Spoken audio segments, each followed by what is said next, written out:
welcome to all of you. Today we are going to start a new chapter of Maths. Class 8 is Chapter 10, Exponents and Power. So are you all ready? Let's get into the video. Today we are going to start a new chapter, that is Chapter number 10, Exponents and Powers. तो इस chapter का सबसे पहले हम introduction देखते हैं. What do you understand by exponents, that means what do you understand by powers. So start करते हैं. Exponents help in writing large numbers in a shorter form. यानी कि बड़े बड़े नंबर्स को छोटी फॉर्म में अगर लिखना होता है तो हम क्या करते हैं, हम एक्सपोनेंट्स का यूज़ करते हैं. We can read, understand and compare easily. बहुत सारे डेटा होते हैं हमारे पास, तो उन डेटा की जो हमारी सारी इन्फॉर्मेशन है वो लार्ज नंबर में अगर एक्सप्रेस हुई है तो उन्हें शॉर्टर फॉर्म में एक्सप्रेस करना बहुत इजी हो जाता है एक्सपोनेंट्स के थ्रू.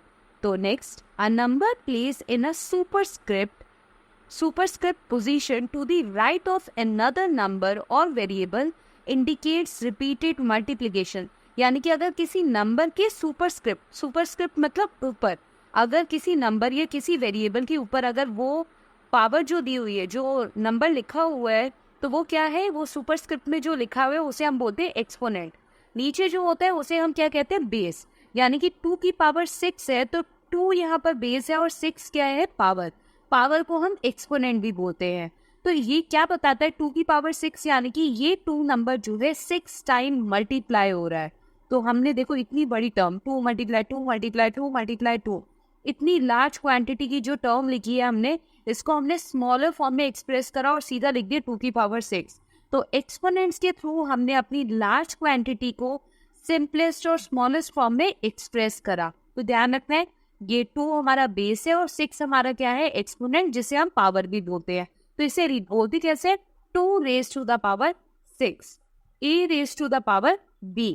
अगर मैंने लिखा है 4 raise to the power 3, 2 raise to the power -6, तो आपको पता होना चाहिए इसे हम कैसे बोलेंगे. तो अब एग्जांपल देखो, a की पावर 3 का मतलब a कितनी बार मल्टीप्लाई हो रहा है, 3 times. 3 raise to the 8 power, 3 raise to the power 8 दिया है. तो यानी कि ये बड़ा नंबर हमने डायरेक्टली सिंपलेस्ट फॉर्म में लिख दिया with the help of exponent. तो कितना इजी है ना एक्सपोनेंट्स चैप्टर. लार्ज क्वांटिटीज को स्मॉलेस्ट फॉर्म में एक्सप्रेस करना है, एक बेस है और उसकी पावर लिख देनी है जितनी बार वो रिपीट हो रहा हो. तो इन एक्सप्रेशन 2 की पावर 5, 2 जो है बेस है, 5 क्या है, हमारा एक्सपोनेंट है जिसे हम पावर भी बोलते हैं. बहुत सारे क्वेश्चन में आपको ये बोला जाता है कि write down the exponent and base. तो अगर 4 की पावर 6 दी है तो आप क्या लिखोगे, 4 इज अ बेस. 4 हमारा क्या है, बेस है, और 6 क्या है, हमारा पावर है, यानी कि एक्सपोनेंट है. अब नेक्स्ट टॉपिक है हमारा पावर्स विद नेगेटिव एक्सपोनेंट. अगर पावर्स का वैल्यू जो है वो नेगेटिव फॉर्म में दी है, यानी कि एक्सपोनेंट्स जो है नेगेटिव फॉर्म में दिए हैं, जैसे a की पावर -m है, तो हमें क्या करना है, उसको पॉजिटिव करना है. तो पॉजिटिव करने के लिए हमें रिवर्स करना होगा. a की पावर -m कुछ नहीं है इसके नीचे मतलब 1, तो हमें क्या कर दो, स्विच कर दो, रिवर्स कर दो, 1/a की पावर m कर दो. तो पावर क्या हो जाएगी, पॉजिटिव, यानी कि उल्टा करना है. अगर ऊपर नेगेटिव पावर है तो उसे नीचे ले आओ तो पावर पॉजिटिव हो जाएगी. अगर नीचे नेगेटिव पावर है तो उसे ऊपर ले जाओ, पावर पॉजिटिव हो जाएगी. तो ये ध्यान रखता है. तो a की power -m is the reciprocal of a की पावर m.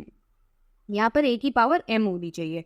तो a की पावर -m जो है वो रेसिप्रोकल है a की पावर m के.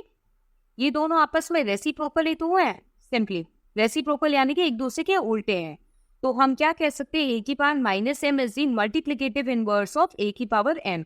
अगर आपने चैप्टर 1 मल्टीप्लिकेटिव इनवर्स नहीं समझा अभी तक, तो चैप्टर 1 ऑलरेडी आपको वीडियोस मिल जाएंगे, अच्छे से रैशनल नंबर में समझाया गया है. तो मल्टीप्लिकेटिव इनवर्स में नंबर को जस्ट रिवर्स करना होता है. तो अगर a की पावर नेगेटिव ऊपर दी हुई है, इसके नीचे मतलब 1 है, तो हमें क्या करना है, 1/a लिख देना है. तो पावर क्या हो जाएगी, पॉजिटिव. यानी कि अगर 2 की पावर -6 है तो हमें क्या करना है, 1/2 की पावर 6 कर देना है. अब 3/4 की पावर अगर दी है -2, तो हमें क्या करना है, नंबर को रिवर्स करना है. तो 4/3 की पावर कितनी हो जाएगी, 2 हो जाएगी. बस सिंपली यही करना है, नंबर को रिवर्स करना है. यानी कि ये 2 की पावर -6 और 2 की पावर 6 क्या है, एक दूसरे के मल्टीप्लिकेटिव इनवर्स है. जैसे कि एग्जाम्पल, -6 की पावर -2 दी हुई है, अब हमें इसे सॉल्व करना है तो पावर को क्या करना पड़ेगा, पॉजिटिव करना पड़ेगा। तो 1/-6 की पावर क्या हो जाएगी, 2 हो जाएगी। तो ये हमारा एक लॉ बनता है एक्सपोनेंशियल लॉ।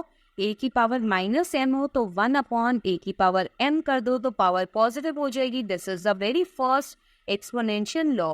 तो हमारा आंसर क्या हो जाएगा, 1/-6 की पावर 2। यानी कि ये नंबर कितनी बार लिखना है, हमें 2 बार लिखना है, क्योंकि बेस के ऊपर पावर कितनी दी है, 2। तो हमारा माइनस माइनस साइन कैंसिल हो गया, 1/36 इज दी आंसर। हमेशा ध्यान रखना, अगर नेगेटिव नंबर के ऊपर ऑड नंबर वैल्यू दी हुई है, ऑड नंबर एक्सपोनेंट में दिया हुआ है, तो हमेशा वो आंसर नेगेटिव में ही आएगा।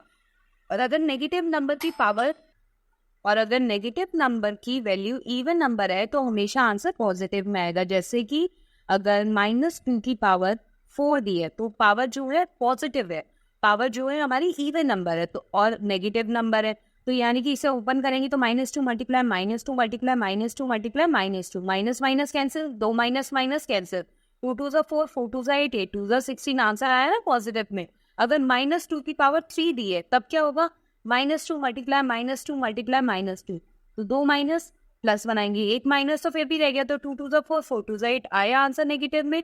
तो हमेशा ध्यान रखना, नेगेटिव नंबर की वैल्यू अगर ऑड नंबर है तो हमेशा नेगेटिव में आंसर आएगा, अगर नेगेटिव नंबर की वैल्यू इवन नंबर है तो हमेशा पॉजिटिव में आंसर आएगा। Thanks for watching. Please like, share and subscribe the channel. Learn and grow better.